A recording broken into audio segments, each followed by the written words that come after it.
What's up, guys? Frank with Linemaker Sports here. This is the Linemaker Sports Podcast, episode 2, and who I brought on as a guest, my dear friend, one of the most interesting men that I know, Gary Reeb. All right, you spell it backwards. What does that mean? You get beer, y'all. Hey. Beer. There you go. Thanks for joining me today.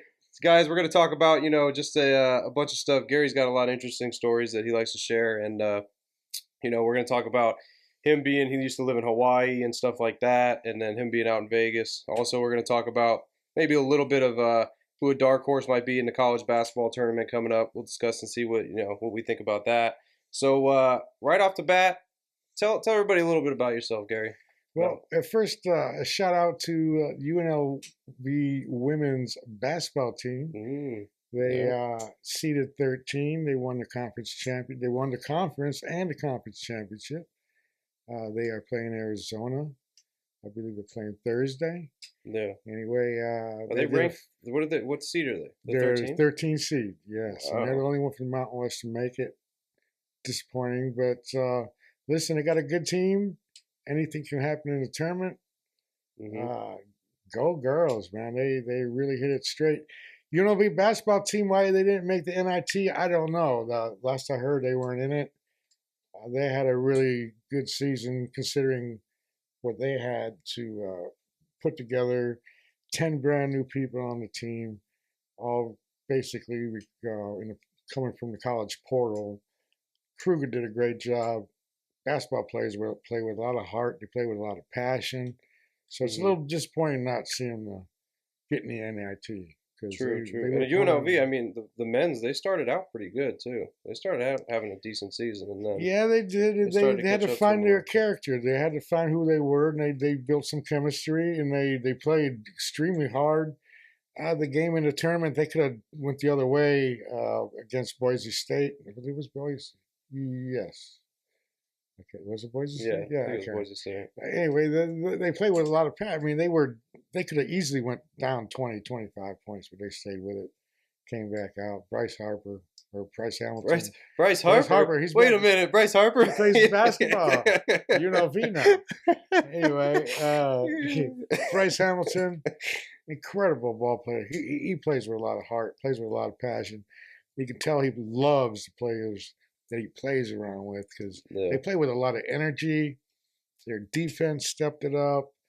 So it's a little disappointing not to see them try to advance, get a little bit more of a, more of a nucleus and being represented, the community, Las Vegas, awesome place to be, Las Vegas. Yeah, of course. I mean, I'm surprised though that the girls they play pretty well this year. I mean, maybe they could make some type of run in the women's tournament. I don't know. I mean, you never know. Anything can happen, and they play the same way. I watched that game, the championship game, and they played quite well. They played with a lot of energy.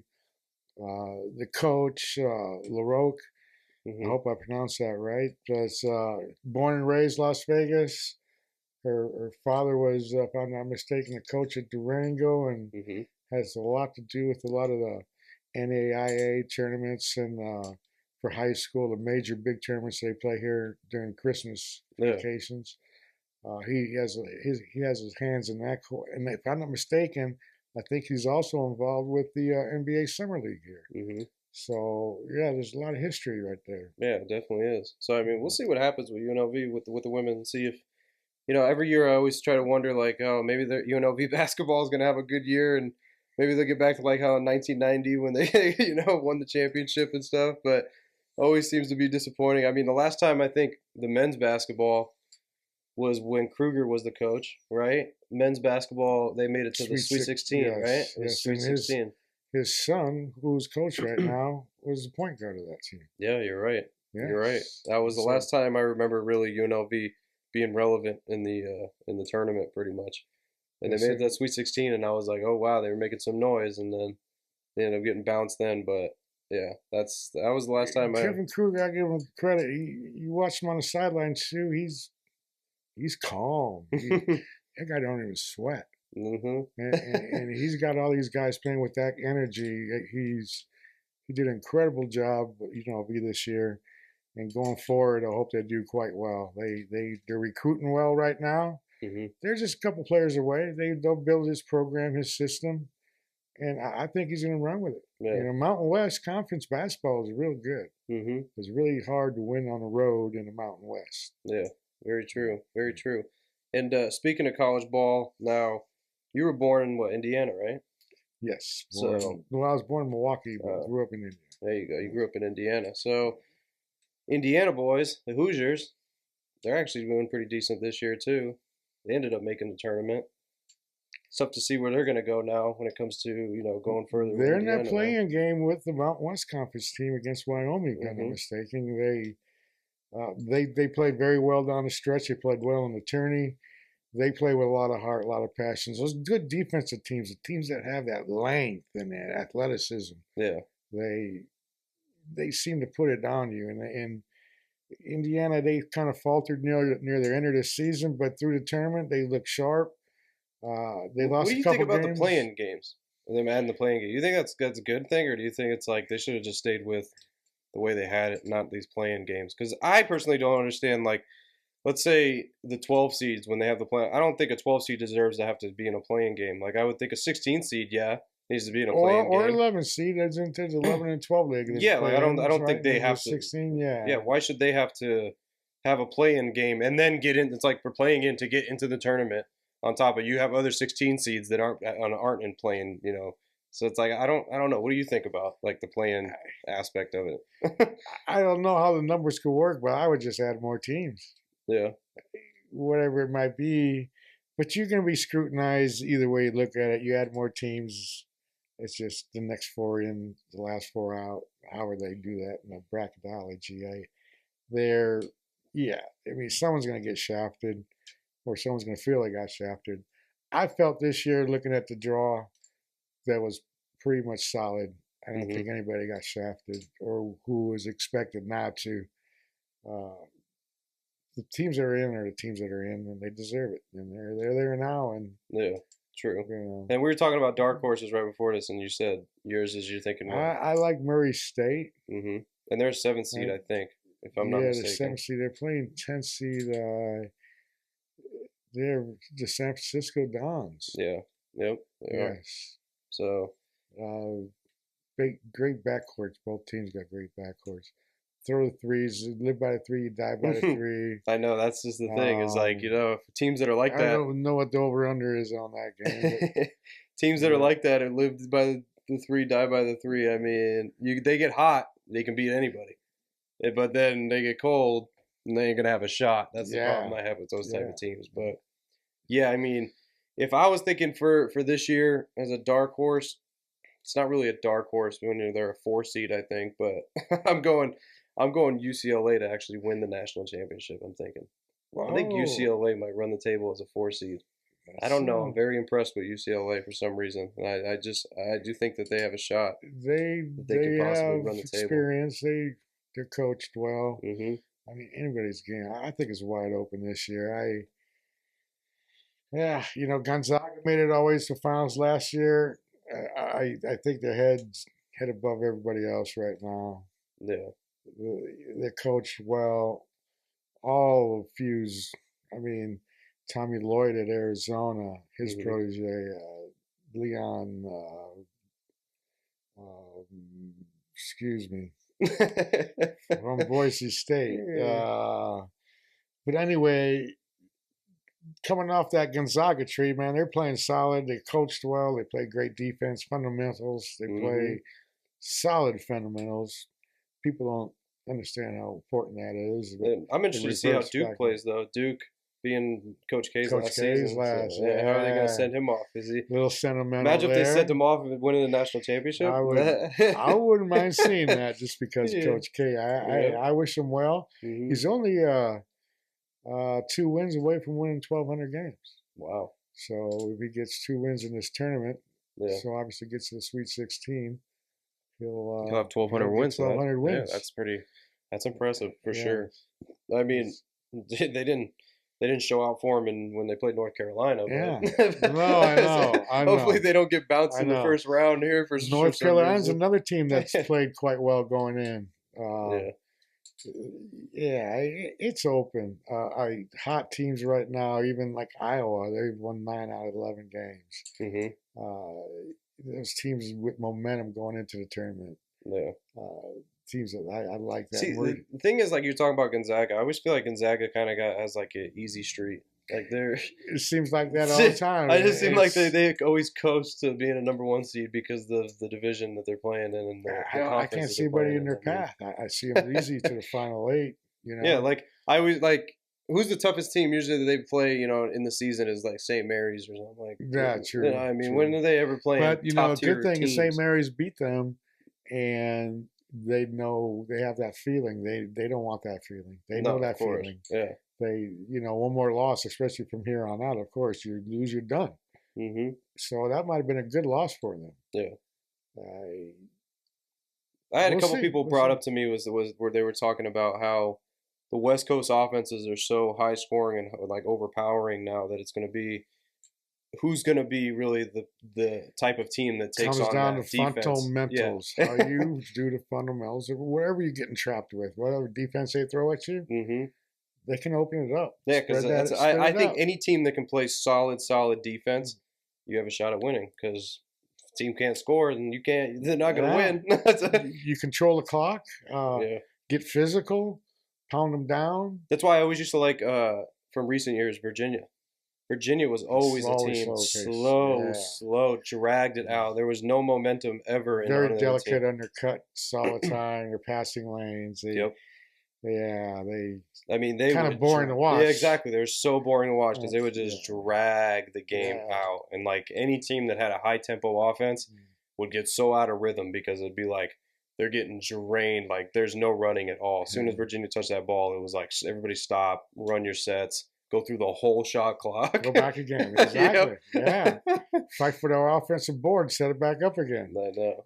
You know. Yeah, but I mean, that takes us to talking about college basketball with the tournament coming up and whatnot. But you grew up in Indiana, and then what? You went to Hawaii, right? Lived in Hawaii. I went to the military. I lived there for 4 years and got out and went to school afterwards Mm-hmm. and lived on the beach practically. I know. I remember you telling me stories about that Yeah, loved out surfing out in and the island. being able to live there when I did from 18 till I was about 26, 27 years old. That was great, great time in my life. Definitely.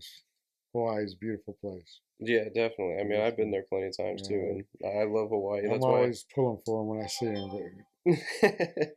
It's That's why it's like I mean, Hawaii. It's funny because Hawaiian sports. So let's put it this way: like Hawaii football, Hawaii basketball. Anytime teams play them, it's always a weird thing when they come to Hawaii because that time change. The time change is I think 4 hours difference it's from the west. It's three. three or All four depends on from the when. west coast, right? I think it's three. All depends on Backwards. backwards, Yeah, right? it's It's two. backwards though, right? Yes. Yeah. Right. So it's like it's kind of weird. So that's why I've always No. paid attention to teams that travel to Hawaii, especially in college sports when they're going to play, because to see how they react and Oh how yeah, they from play the there. East Coast, it's a lot too. I know You it's go not East crazy Coast, from the that's East Coast. five. Maybe Exactly. six. Yeah. Yeah, Yeah. it's crazy for a team to go from the East Coast and go to Hawaii and play. So that's always something I always looked at. But what are some stories like in Hawaii that some crazy stuff that you did in Well, Hawaii on the islands? back then they actually had a AAA team Mm-hmm. called the Hawaiian Warriors. They had some. I'm trying to remember the ball players that played back then. Uh, they were the Pittsburgh Pirates affiliate. Mm. Uh, so yeah, in Hawaii they had the Hula Bowl every year, and they Mm-hmm. had the NFL All Star Game there every year, which was a big deal there. Never actually sold out. You could always get in, but that was a big party scene back there. Yeah. It was a good time. Mm-hmm. Yeah, Hawaii. It's just amazing you get so far away, and then your trips, and I always thought that was an unfair advantage to the Hawaii football team, especially when they were playing uh, on the East Coast or on the other side of Mississippi, especially. Yeah. But Hawaii was great. It was a lot of fun. And another thing Yeah. is the Rose Bowl. college sports, you go to Rose Bowl every year, Yes, Rose Bowl is a beautiful and you've thing. been going for how long now? How many times? I've probably been to 15, 14, Mm-hmm. a couple BCS championship games, a couple BCS playoff games Mm-hmm. at the Rose Bowl. What was the most Uh, exciting one you think that you went to, that you were part of? the one we went to last Yeah, year. that was a Oh, good the one, man. Utah, man. What a game That that was a was, good one. man. Ohio Ohio State State. against Oh, Utah. man. Best game of the year right there. We literally Yeah. thought what they were going to score almost 100 points apiece in that game. Yeah, it There was was no defense. incredible game. Incredible game. Yeah. That was an insane football game to be at for sure. I mean, that was Definitely best bowl game of the season. The yeah, whole year. easily, Yeah. easily. And it started out as a Yeah. doozy too. It looked like Utah was going to beat the hell out of Oh, Ohio man. State. And being there and feeling the energy and, Mm-hmm. yeah, the Rose Bowl special, regardless, just being Yeah. in that venue, it feels like you're in the Coliseum anyway, you know. Yeah. It's very narrow when you walk through the corridors right there to get to your seat. Mm-hmm. You know, it's a pretty interesting stadium to walk into. Intimidating, Yeah. you know. But and of course the San Gabriel Mountains that surround it.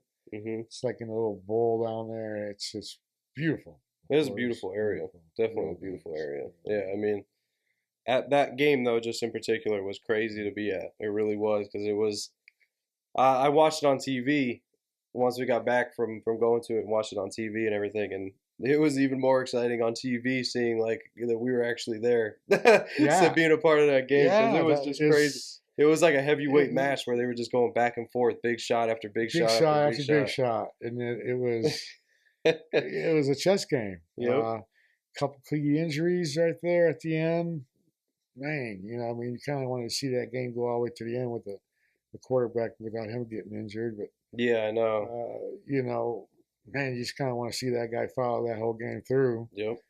You know, a lot of heart out there, a lot of heart. And it was crazy because we were able to see the highest scoring receiving yards in the history of college football I in don't general. know Not what the even his numbers bowl game. were. Not even the bowl game, just in general. Yeah, crazy. And those numbers are so high, they'll probably never be touched. Yeah, he had You know? it was like Ninjikba or something like that. I forgot his last name. 360 plus yards. Yeah, he had 250, I think, at halftime. I remember when it was halftime and he scored that and he had that many. I was like, whoa! I was like, I don't think I've ever seen somebody get that many yards in receiving at halftime. I was like, that was incredible. It was But great. it Great was. game. Great ball game. Yeah, it definitely was a great ball game, that's for sure. And then it takes us to what? And then you know, you were what in Hawaii, then you came out here to Vegas, and you're out in Vegas for how long? I've been here since February 1st, 1986. Oh, so you've been out here quite a good time, that's for sure. Yes, I would say 86 or 85, either one. But yes, no, I've been here a while, seen this town grow. Hmm. Being a surveyor here in town, obviously I've seen this town grow rapidly. When I first got here, there was 400,000 people, maybe a little bit Yeah, more. now look at you it. know, I know. Rainbow was the end of town. Hmm. Yeah, it Now was that you see they're building a new When casino now Yeah, over in Durango. Durango Station. Yep. Talking about Durango Station, we get Palace Station back in the day was the only casino this side of the highway. Yeah. So that was the local casino. Mhm. So back in the day when before they had the digital boards, you know, where you can bet off the boards and then they would switch and they would go through the computer. No, these days you had to picture this. You had to bring down the board, change the spread, Yeah. change the money line, change whatever it was, put it back up, and they'd start betting. Yeah, it was no digital stuff. No. So those guys working the sports back then, We're working their ass they off. were working their ass Yeah, off. because they had to keep switching those numbers.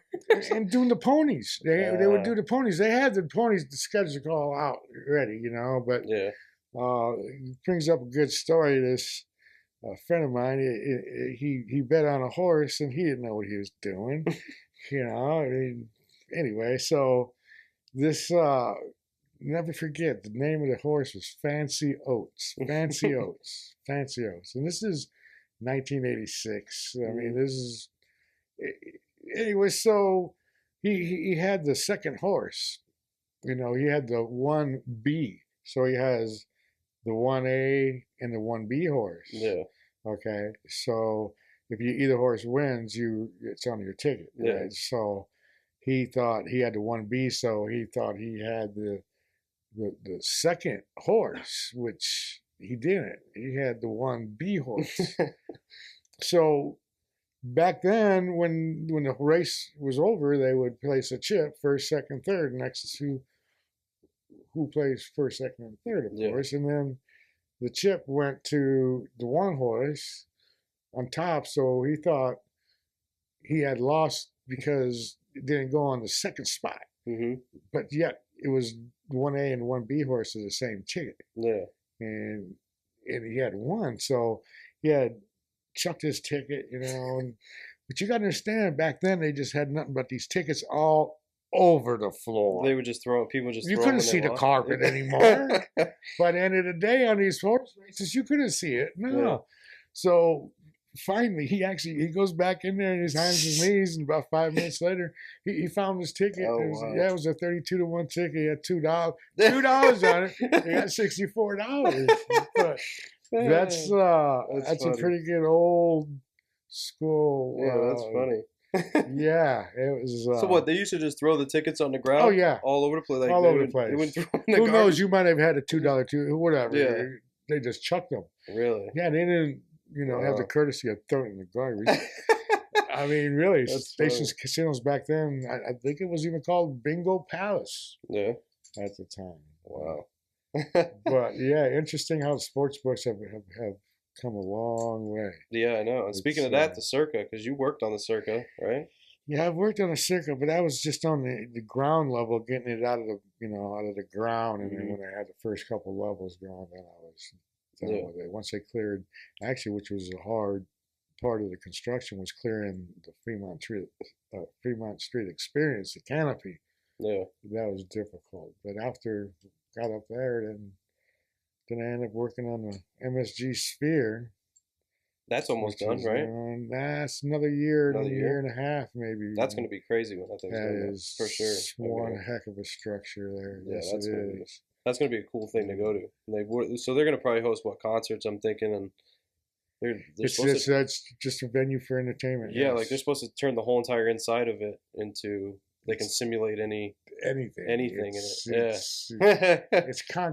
It's half a dome basically. You just picture the insides of the stadia going just up one side. Yeah. And then the rest is stage. It's just incredible. I've been working on March 1st would have been 3 years on that job, but I kind of put myself in a little retirement mode here lately. So we'll see where that ends up. But no, that's been a great project to work on. Yeah, definitely. The Sphere is going to be cool. That's definitely going to be something cool to see. I mean, Vegas just in general is just, expanding just all over the place. So, I mean, it's pretty crazy. It's pretty crazy how it's just expanding all over the place, though. Vegas is just, shit's coming up everywhere. I mean, it's nonstop construction. Oh, it's crazy. It's, I thought something was going on when the Palm sold, which the Station Casinos owned, and they had just put in like 650 million, 750 million, and sold it to the, I believe the company that owns it now is with it in Connecticut. You're talking about the Palms? Yeah. The Indian Indian company. Right.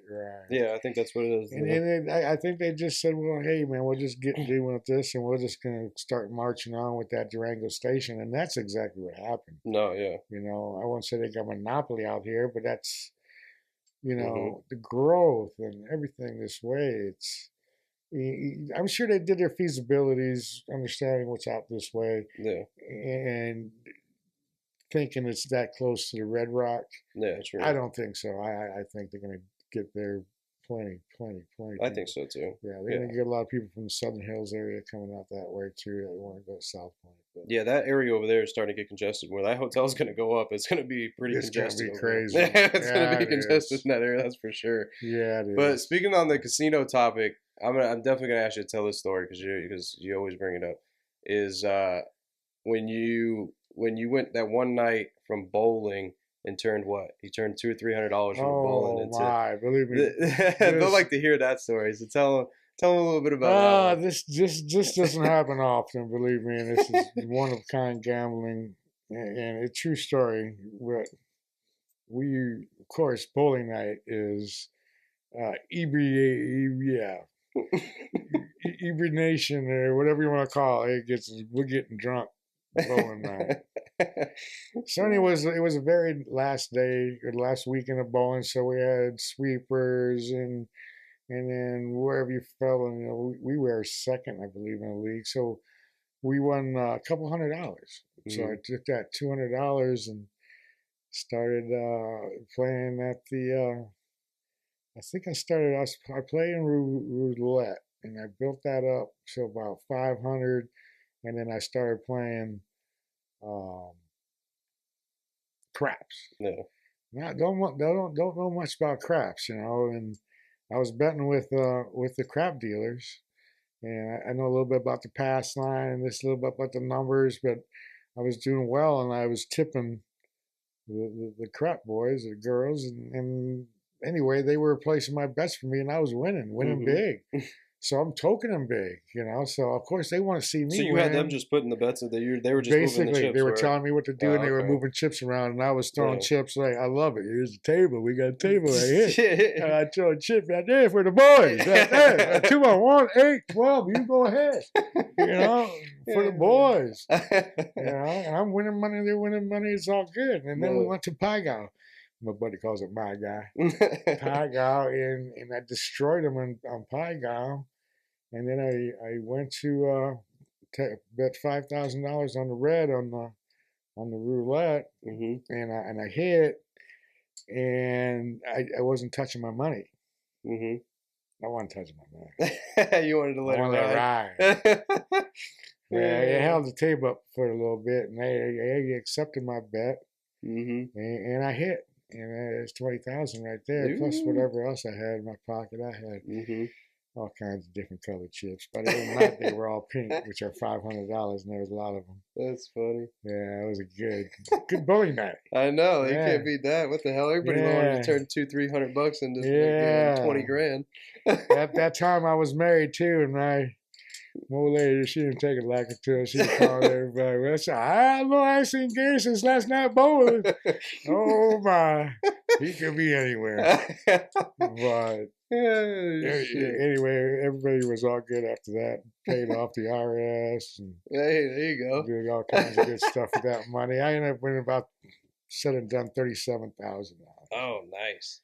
Yeah, that was a good one. That was a hell of a night. Yeah. Sure. Woo! That was a hell of a night to get on the heater. Oh boy! And the worst part about it was near the end there. Now I started gambling has to be about 9 o'clock, and we're drunk already. Yeah. And I'm going and going and going, and next thing you know, it's 8, 9 o'clock in the morning.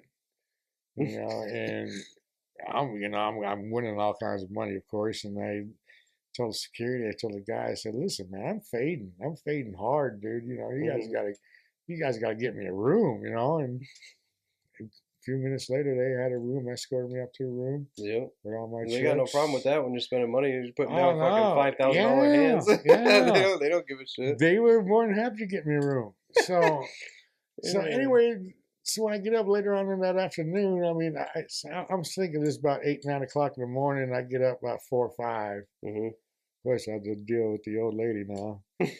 Anyway, but that was okay. But when I went to go cash out, I had this rack of chips, all these $500 chips. Yeah. And they interrogated me, Yeah, of course. Where'd you get these Where'd from? you get these chips? High Limit? Were you sitting at the High Limit? Where were you? Go-Go's. Go-Go's. Hey, I got it with Go-Go's. Okay. How's that? Yeah. He goes, well, what were you playing? And I go, well, I was playing roulette, I was playing craps, I was playing Everything. Pai. I mean, everything. It was, well, what table were you on? I sat in every chair in this casino last night. And by that time, the casino manager was behind me, and he kind of like nodded his head at the lady behind the. I noticed that though, even with casino, they interrogate you for those chips. My! They I mean, because if you have high limit what do you chips, think I stole them? yeah, Someone's like gonna if you have high limit chips, they think you steal them. They think you can steal them from somebody, and then they interrogate you with them. I was like, man, I was kind of taken back by that. Yeah. The day of talk about drinking and having a good old story. It is another good one. This is at the Gold Coast back in the day when they opened up the second part of the Gold Coast, which was added on a little bigger area to the sports book, and it that.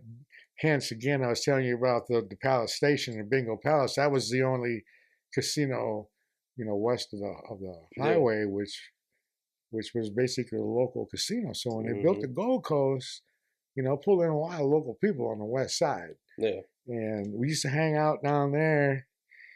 And yeah, this one, y'all gonna love this one. So one thing you don't want to do is pass out in front of me and my buddy. I'm not going to give out names. There was 3 of us. But anyway, this guy happened to be, this place, you got to understand, is just opened up. It's a brand new place. And this place is packed. And he's sitting on this table by himself.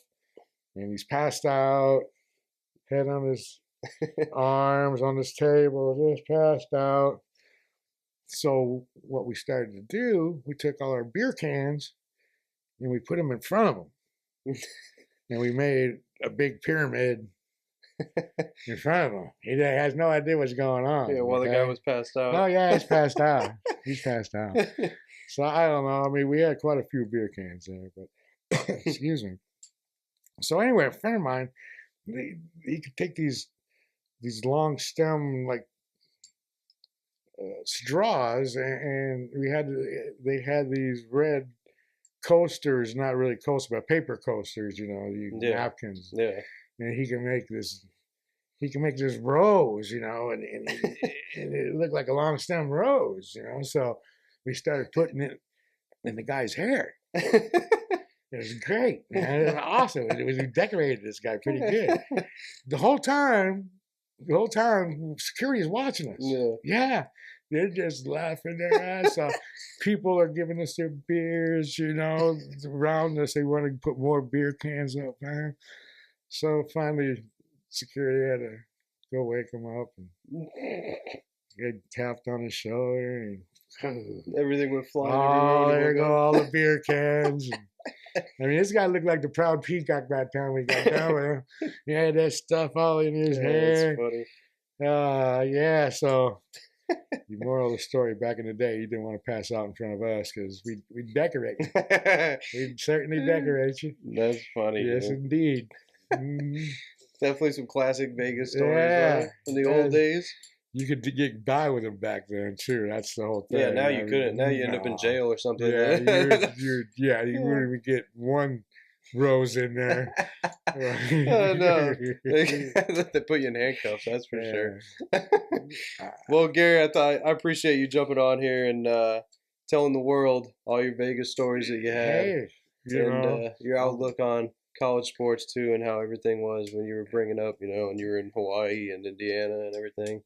But listen, man, I'm glad to be on. Maybe I could do this again. Hey, yeah, we'll definitely have you on. I'm sure everybody will like you out there. Maybe I'll show you a few card tricks. They get Gary Reeb, spell it backwards. It's beer. You got it right. Yep, the governor. Everybody calls him the governor. The gov. All right, guys. Thanks, everyone. Well, as always, guys, I'm Frank with Linemaker Sports. Thanks for joining us for the Linemaker Podcast, episode number 2. I will see you guys next week with a new guest. As always, guys, I'm Frank with Linemaker Sports. See you guys later. Thank you. I'm out. Thank you.